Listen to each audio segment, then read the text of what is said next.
Scène d'ouverture. Un père et son fils en voiture, bloqués dans un embouteillage. La dispute. La tension monte jusqu'à ce que François court après son fils entre les véhicules à l'arrêt. Et puis ce bruit. Ce bruit de lutte provenant d'une ambulance, élément rassurant et banal. Surgit alors une créature, un homme mutant vers l'oiseau. Tous les repères, toutes les attentes du spectateur volent en éclats. François et Émile se rapprochent et se mettent à couvert contre une voiture. Puis, les trois regards se croisent. Pas d'effroi, pas de surprise, juste un sentiment de confrontation habitué. Qui, à ce moment, a le plus peur ?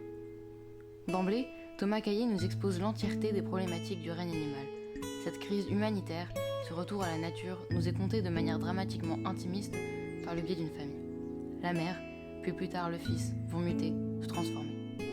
Malgré quelques dialogues et répliques trop écrites en première partie de film, Romain Duris transperce le cœur. Il fait ressentir physiquement au spectateur son désarroi, aussi bien que son espoir et amour inconditionnel face à la condition de son fils. Paul Kircher, dans le rôle de Émile, livre un travail sur la corporalité absolument phénoménal et fait lire dans ses yeux toute la sensibilité de son personnage. Il y a aussi le physique des créatures, leur façon de se mouvoir, d'articuler, de communiquer, déstabilisant de réalisme. Tout le film est porté par cette relation père-fils, par cet amour inconditionnel sans malgré, car François aimera son fils qu'importe le reste. François agira parfois de manière extrême, en confrontant brutalement Émile à la suite d'une scène de découverte de sa transformation, toujours pour le protéger, dans une dynamique d'amour intense. Et puis arrive la scène de fête du village, l'opposition entre le père et le fils, la frustration de François, la contestation d'Émile, et cette phrase qu'il dit « C'est toi qui seras tout seul », rabattant l'intégralité des inquiétudes du père. La scène se conclut sur un échange de regards qui heurte physiquement notre âme. Le père, les mains tremblantes, réalise son impuissance, comprend que son enfant lui échappe et presque à s'écrouler face à son fils, la mâchoire serrée. L'œuvre s'ouvre sur François, au volant d'une voiture à l'arrêt, d'abord dans une démarche de contrôle moral sur Émile, puis le poursuivant pour qu'il remonte dans la voiture. Ils sont encagés par des murs de béton et du stress citadin. Elle se conclut sur les deux, à nouveau dans la voiture, cette fois entourée de forêts et de verdure. Il fuit à toute vitesse ce qu'il cherchait au départ, l'aide médicale et la conformité. Le père est désormais en acceptation avec la mutation de son fils, avec la prise de conscience paternelle que son enfant ne sera libre et heureux qu'en étant lui, et donc loin. Il lui ouvre la portière et le pousse à partir, à courir. Au départ, Émile renie sa mère, et ainsi les créatures, jusqu'à cette scène clé sur Elle est d'ailleurs, de Pierre Bachelet, où il va renouer avec l'idée de sa mère. Après s'être violemment réprimé à la suite de sa propre transformation, il s'épanouit auprès d'autres créatures, Fix, l'homme-oiseau et Grenouille, tout en enterrant sa bestialité au sein du monde humain. Par le biais de Émile, on comprend le rejet de la différence par la société.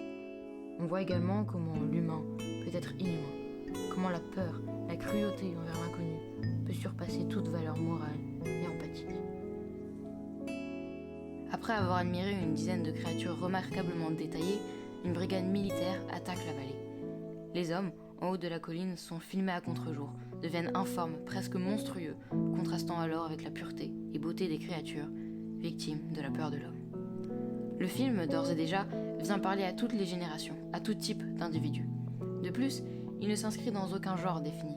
Il est à la fois une comédie, un drame social, familial, un thriller, un film fantastique français, et surtout un succès poignant du 7e art.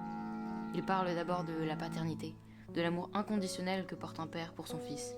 Il relate également comment l'homme peut faire preuve de violence et de cruauté envers celui qui n'est pas conformable. La différence et le rejet deviennent alors des thèmes centraux. Comment se comprendre et évoluer quand on est dessiné comme l'aliénation d'un système ? Enfin, le règne animal sonde la cause écologique en faisant preuve d'une empathie déconcertante grâce à son concept qui n'entre jamais dans le cliché. La cause animale est évidemment centrale et plus d'une fois nous met face à nos responsabilités d'êtres vivants. À cela se joignent les problématiques environnementales. Comment l'humain, extrême individualiste, n'est toujours pas prêt à faire concession pour préserver les écosystèmes. Thomas Caillet crée ainsi un film animaliste, plaçant la considération du vivant au centre de nos problématiques écologistes et sociétales. Le règne animal a eu l'effet d'un effondrement intérieur, généré par la justesse et l'intensité des sentiments, et par la réalisation extrêmement inventive et rigoureuse de Caillé. C'est un film qui ouvre au débat et qui dissèque également nos cœurs et nos âmes, nous laissant agonisants sur les sièges des salles obscures.